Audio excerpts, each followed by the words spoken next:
check. 1, 2.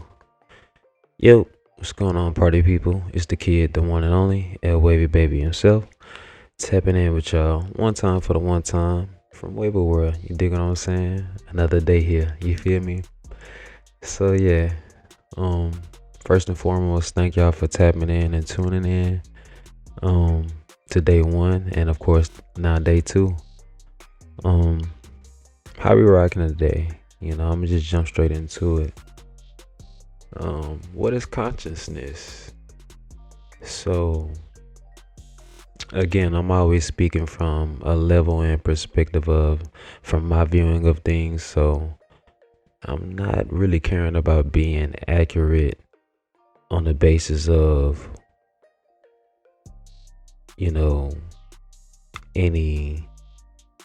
I'm not looking at it from any basis of a curriculum or nothing like that. So anywho, but consciousness is actively putting on the mind of God, right?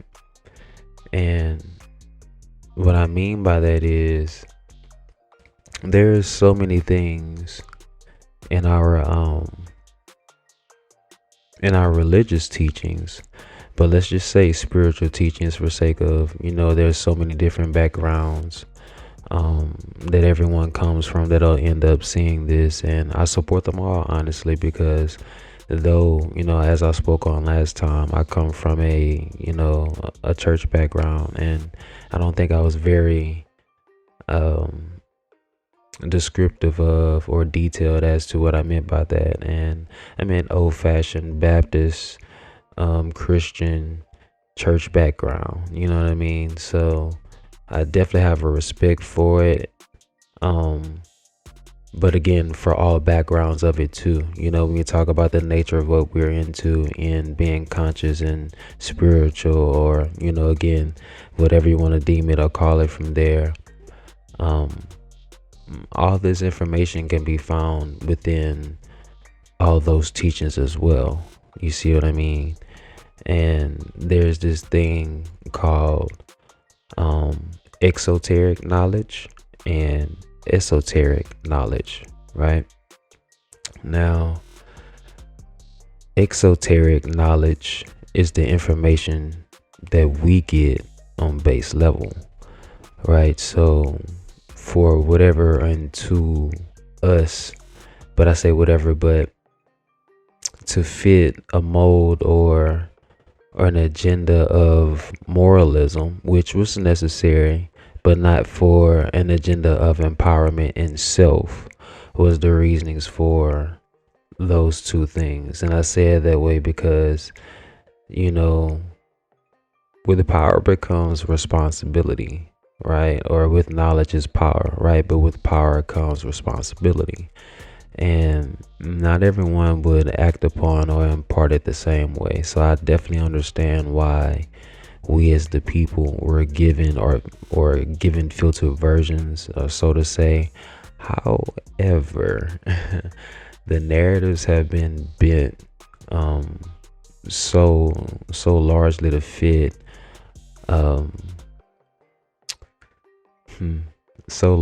fit parties that are in control. Let's just say that. And a lot of us, the people, never really get that knowledge that we call esoteric, which is that information that is hidden, that information that is deeper than, or in between the lines, should I say, or the actual hidden deeper meaning behind certain things that are said. It's like reading poetry. Everything has allegorical meanings and things of that nature, but they do, like literally everything, all the teachings that we have, from the Bible to the Quran to Hindu teachings, things of that nature. And again, I mean no disrespect unto no one's religion or spiritual belief. Again, this is Wavo World. This is how I see it. This is how I can best fathom it for the level of consciousness that I'm currently at, and then what it'll develop into, so let's just again start with what I was saying. Consciousness is actively putting on the mind of God, right? And when you talk about these teachings being, hidden in so many different ways in our faces, but um, in our own religious beliefs. Again, me coming from a heavy Christian Baptist background, how I began to find some of these things, and what I believe, because again, as I mentioned in the first episode, I was about 18, 19 when I started having these feelings and urges. Like, it's deeper than that. When I was 9 years old, it was prophesied to me that I would always know who God is, and no one would ever be able to tell me who he isn't, because I always have and will know. And then on my bed, I would not have dreams but visions as a young man until my old age. And what made it funny to me, and what made it kind of settle in even at that age, was that night. And this might seem simple to most people, but real to me, like truly real to me, blew my mind. I had a dream that night of a pop quiz, and I made an A on it. It was an A+ to be exact, but it was like the way the teacher had drawn it on the paper. It was just so like crazy, like that I paid attention to that in the dream. So I'm like, okay, cool, whatever. This doesn't mean anything. I'm in every bit of 4th grade, and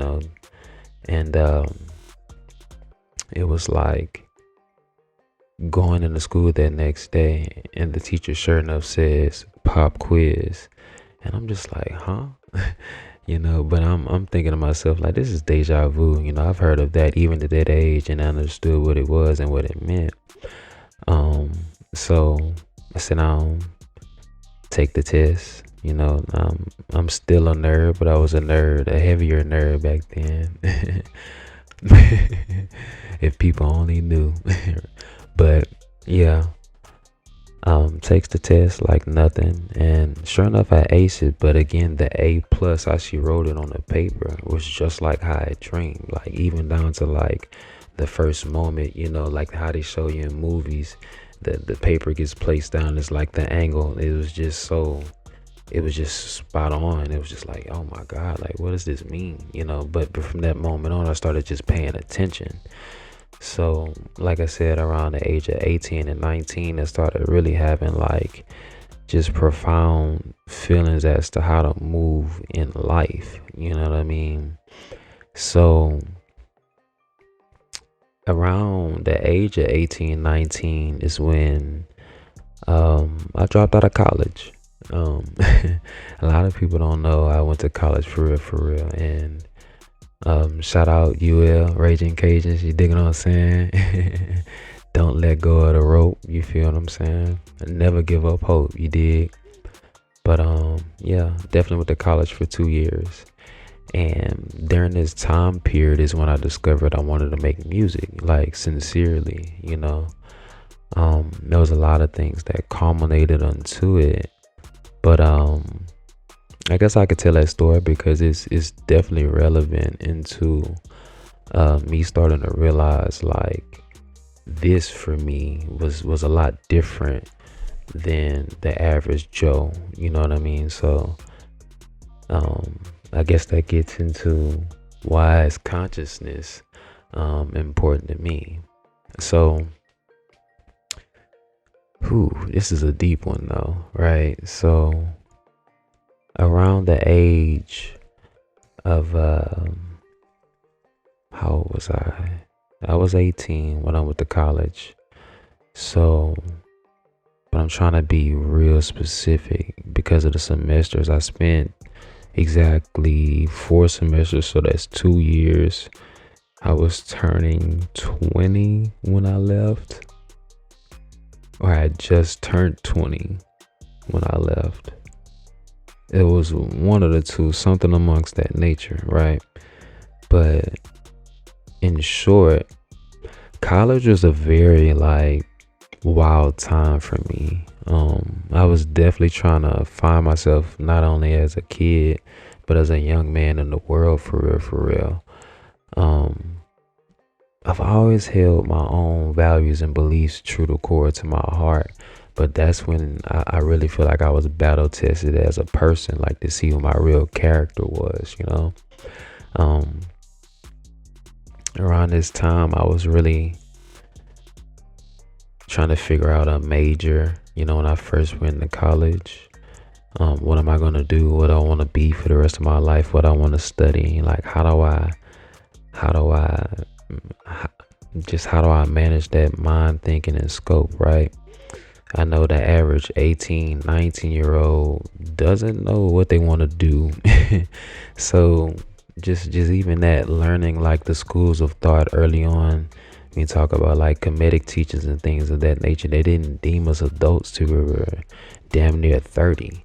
So the fact that's how I know whatever system that we live on has to be backwards, because like I'm closer to that age, you know what I mean? And I'm just starting to have some of these profound, insights on life that is allowing me to really like grow, like become a man for real. You know what I mean? But anywho, 18, 19, trying to really figure out a major, so on and so forth. I think I was majoring in accounting initially. Yeah. Me being me, I like money. I'm like, I could play with that. I can count that for the rest of my life. Be a bank teller, you dig what I'm saying? That ain't nothing. But then I took, wasn't trigonometry. I think it was calculus. Man, yeah, I think it was calculus. Either calculus or trigonometry. And that class showed me very quickly, I'm not going to be an accountant. I don't understand how none of this works. You dig what I'm saying? Like, I know 1, 2, 3, A plus B equals C, whatever. Like all of them, all of that, but algebraic equations and stuff like that. But calculus, like, shout out to anybody that passed calculus for real without cheating. You dig what I'm saying? Because that literally changed my whole scope on life. Because I just knew I was gonna be an accountant, but I didn't, and I ended up changing my major. Not even, I don't even know how long it was into that semester. It might have been every bit of 4 or 5 weeks. Nah, I'm lying. It might have been like 6 to 7 weeks. Cause me being me, like I actually tried to fight through. Like, man, I can figure it out. Ain't gonna be that hard. It ain't that big of a deal. This me. I can do anything. That's how I was thinking about it. But even as a kid, that's how I moved. But didn't work out. And I ended up changing into physical education in hopes of being not athletic director, but a football coach. Me coming from a football background, playing, all 4 years in high school, I felt like, why wouldn't I do that?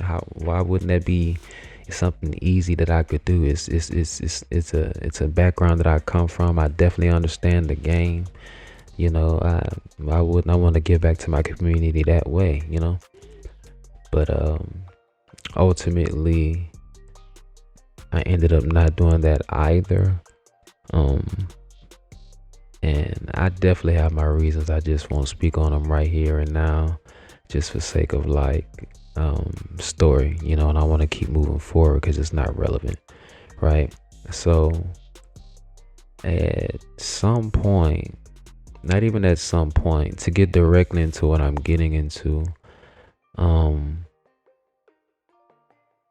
at some point I decide I want to pledge. And what fraternity I won't get into. That's not necessarily important right here either. It was just something I was really devout into doing, at that time. And I'm getting ready to do what I need to do as far as like research, studies, and readings, and whatever have you. And I'm reading a book. I'm reading The Divine Nine. And at this time, I'm not sure what the gravity of any of that means or is, or I'm just a kid who sees this organization that I want to get into. Like, I really believe that this is the route for me. However, me being a spiritual person, I'm asking I'm asking God, I'm praying, I'm reading my Bible. I don't know what I need to do. I'm trying to figure my direction or whatever have you. And I remember one specific night, I'm getting into this book, and the I turned the page to learn about the specific organization that I was considering, or not even say me considering, that possibly was considering allowing me to join. And soon as I get to that part of the book, my hands slowly start to close the book. Now, this is involuntary, and at that point, I'm just like, okay, what's going on? I'm not in the room by myself, but I am. Everyone who knows me. I burn a leaf. You know what I'm saying? I have no problem with admitting I burn herbs. You dig what I'm saying? But I'm doing what I do, burning a leaf at the moment. And I got my partner over there next to me, a brother at the time. And I'm like, bro, you seen that? Like you seen that? Like, I know you ain't really paying me no mind. Like, nah, chill out. You don't know what you're talking about. It's like, all right, whatever. So I open it back up this next time, and my hands slam it shut, and my body like lifts myself out of my seat. I'm really on a sofa that's similar to this. That's crazy. I just got chills. Man, body shaking and everything right now. That's crazy. The sofa was literally built like this. It was just khaki, and the arm was on the right hand side, and the TV was like to the left hand, and the door was like right here to my right hand side. And it's like whatever picks me up, and my feet never step, they just glide. They glide to my room, which is right across the hall, and I get angsty and scared before I can really get to my door good, right? And I run back. I was like, bro, did you not see that? He's like, man, you bugging. Try to do it again. The exact same thing happens, but this time, me being me, I just allowed it to happen. And it's like when I get to my room, how my room is set up at that time, it's like room door. Then as you enter the room, there's a little space, then my bed, and my bed is horizontal. And there's a nightstand right here. Now imagine floating into the room. There's a nightstand, a lamp there, and this drawer. I'll be honest, the drawer was like weak. It would slide from time to time, right? Just slide. I know everybody, if you from where I'm from, you dig what I'm saying? You done had a piece of furniture that ain't worked too well. So don't act like it, don't act like you was just golden spoon fed. You dig what I'm saying? But yeah, it's like when I got in though, my light is on, but it just slides open, and my Bible is always kept in there at this time. And it's like, okay, I just slide in, and everything just leads me to, and I open it up, and I sit on my bed, and for whatever reason, I remember the exact words: "What if you have something for me, speak directly to me." Open me directly to Psalms 144:11, which said, protect me from those whose mouths speak lies, and right hand is a hand of falsehood, not brotherhood. It didn't freak me out, but it worried me, because for me, I just knew that this was something I was about to do, and mind you, at this time, my partner, my brother at the time, he was going through a situation where he might not want me to say it, but we weren't sure if he was gonna, tuition wise, be able to get back into school based on, some sort of scholarship that he lost or whatever, academic scholarship or whatever. And just what I was going to use to prepare myself for a lot of different things in that time period. Because I ended up not pledging after reading that, I definitely couldn't be disobedient to the spirit, because at that point, after I read that, I just laid on the ground and I told God, I said, until you give me a solid answer as to how I should move, I'm not moving. And I BS y'all not, lay face down on the floor for what felt like days, eyes closed. And I was taken to a place where it was literally like me just walking. And I saw the fork in the road where on the right hand side, I got a chance to actually take the path and see what happened. And I had pledged, right? I had a Charger at the time. That was the car that I wanted. And I had literally to my right to my left on this shoulder, and one girl to my right. And I'm scrolling through my phone. It looked like Instagram at the time, right? That's how vivid like this thing was for me. And I'm scrolling through my phone, and then boom, I get out of there and I go to my text messages, and I got like 10, 11, 12 missed messages. And I'm like so depressed and sad, and I couldn't figure out why. And I was like, man, why am I so sad? I thought I just did something I really wanted to do in my life. I thought this is the it for me. So it's like after having seen that and I couldn't figure out why I was so sad, I was removed from that space, placed back on the fork in the road, and to the left. It was just, once I took that left, all I saw was really blank space. But all I could see was cloud. But just beneath the cloud, all I could see was my feet on gold paved road. And I felt a peace. And it was almost as if, like, in hindsight, when I look at it, it was like, you may not see the direction, but walk by faith, not by sight. And you'll be all right. And that next day, the monies that bro needed, gave it to him. Changed my major to, it was funny because he was joking with me that same day. I was beating on the desk. And to me, the beat was fire. It was so fire. Like I went from beating on the desk to we was in the truck. That same beat was in my head. I'm beating on the window.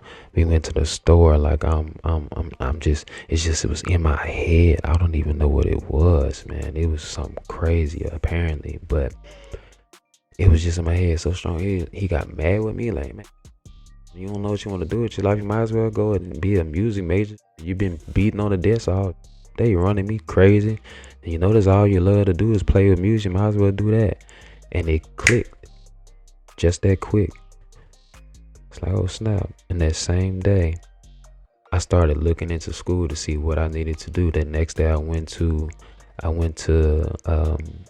sit down with my counselor, and we set up an audition to play the drums. The only instrument I was adept in at that time. And I get an audition like either that same day or the next day. It was crazy, like how fast, boom, boom, boom, boom, boom, boom. And it was like, after I had done that, like going to the audition, the guy told me flat out in my face, it was like, I can see you have raw skill and talent, like the rhythms you played me. But every time I asked you for a certain type of rhythm, you gave me your own version. I need you to be able to play what I asked you to play, but I can't discredit what you came in here and did to say you haven't had any formal training, to say that you don't even have a drum set. And he asked me, he says, what do you want to do with this? Like, assumed you do it. And I told him directly, I was like, I want to be the world's greatest producer. Like, I'm going to be the world's greatest producer if I'm going to do this. Like, flat out, I know what I hear. That's all I can tell you, sir. And he looked at me and said, son, you don't need to be in school. You need to be out there doing this right now. And from at that very moment, I understood what it was telling me. I finished my semester that year. Maybe a couple weeks to a month later, we ended up having to make a random visit back home, and I used my little sister's computer. I had downloaded a a trial version of FL Studio on that computer and left it on sleep mode for like a week, trying to figure out how to make my first beat, right? And the rest is really history, when you talk about that. But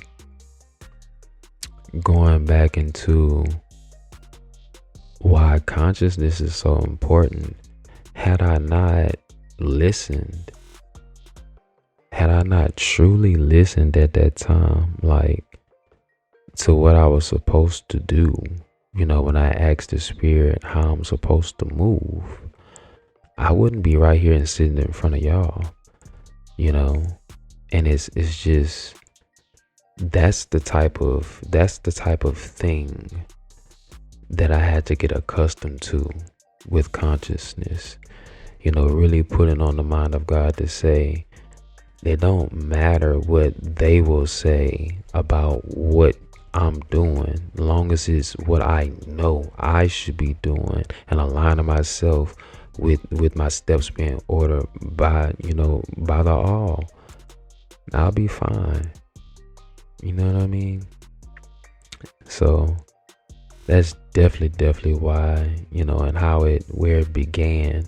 And even then, at that time, I didn't know it was that deep. Like this is me again, almost, 10 years after that interaction with the spirit. And it's like, even after then, we ended up moving to another house. It's like, I'm trying to figure out, at that time, I was trying to figure out how to get to Georgia. I was actively trying to get in. I don't even remember what the name of the school was. So it's like Atlanta Institute of Music or Art Institute or something like that. I don't remember what it was. I found the paperwork, saw what the tuition was, and I was actively trying to, put some monies toward whatever. And it just didn't work out, And I remember going outside and I was contemplating. And this is when I realized, like, nature has a deeper play and part with us being able to be in tune with self as well as source. Let's just say that, right? I'm outside just contemplating, but I'm literally pacing back and forth. And I noticed there was this cloud, but this one particular cloud, it's like, it's hard to explain it. It's like, as I would move, it would move. I would move to a spot on the left where the sun would be brightest, and then it would come catch me. Then I would move on to the right, and then it would come catch me. But I was moving back and forth like that for a whole 35 minutes. I'm like, man, what's going on? Like, is the sun playing with me or this cloud? But it was just seeing at that point that the two are connected. But again, these are realizations that I didn't have until later on in life, when I started realizing, like, who I am to certain degrees, so. But yeah, that's definitely a big, large and part of the reason why, like, developing this was important for me, along with to say, when I look across what consciousness is, or what people perceive it to be, we see, honestly, they think a lot of like dashikis, and which them is more Pan-Africanism, which is, again, I have no issue with that. However, it's like, it's not just that. It's not just macabre symbols and Hindu relation to things, and just people have such this trapped view of it, to where, for me, all this while, it's been difficult for me to come forward and just be myself within it, because I don't see people that look like myself. It's like, it's so many people that are actually trying to find themselves or find their way within consciousness or spirituality, again, whatever you want to call it. And it's like they can't, because they are looking to find someone not to lead them, but that kind of breaks the ice for them. Like, hey, that person looks like me. I can feel where they're coming from. And I guess like sometimes you gotta be the change that you want to see. And I think that's me for this, so to say. Not that I'm trying to really do anything. Again, this may be more of an open diary to me than anything. But the dialogue, the monologue initially, I'm sure at some point it'll turn into a dialogue, like at some point, probably soon, it'll turn into a dialogue, because I actually enjoy having these type of conversations with people, because I tell people all the time when they run into me, we get into conversation about these things. I never really know how much of this thing I grasp until I sit down in a room with the next person and we're just giving each other things, and then I catch the next person just kind of take back and listen to me. Then they ask me questions and I'm like, wait a minute, when did it come into like when did it turn into me, like, just kind of turning into an open book instead of a conversation? It's like, well, I have these questions about these things, and you're spitting what you spitting about it. So again, I thank you to those people that showed me and told me who I am enough for me to get comfortable in this, because I don't know if y'all noticed it or saw it. My first day here, I was nervous. It was like being first day in school, but again, this is me just really moving how I was, it's just me moving accordance with the spirit, really being obedient, so yeah. But yeah, above everything, I just kind of wanted to touch on that a little more. And I also wanted to say this too. When I say the phrase of energy isn't created nor destroyed, it's only transferred, it's more of a easier way, or euphorism, or whatever they want to call it, for probably the law of correspondence, as above so below.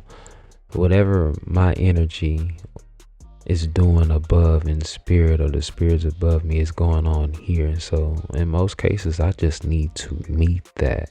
If I can meet that space and place that they're trying to call me to, I 10 times out of 10 I 10 out of 10 can do whatever's necessary of me to complete whatever goal or task, and then make it to the next step. Yeah. So look, party people, again, thank y'all for working with me with all the kinks and everything going on with my camera. It's not really my camera, it's the camera stand. I'm flipping in between two different types. So one of them has like this automated feature that holds it, and I don't know if it has a timer or whatever have you, whatever, but just thankfully this time it stopped at like the end. You digging what I'm saying? So, but just wanted to give y'all a proper outro. You digging what I'm saying? I want to thank y'all as always for coming to Wavo World and visiting with me. And as always, y'all stay up, y'all stay safe, y'all be blessed. You dig? Love.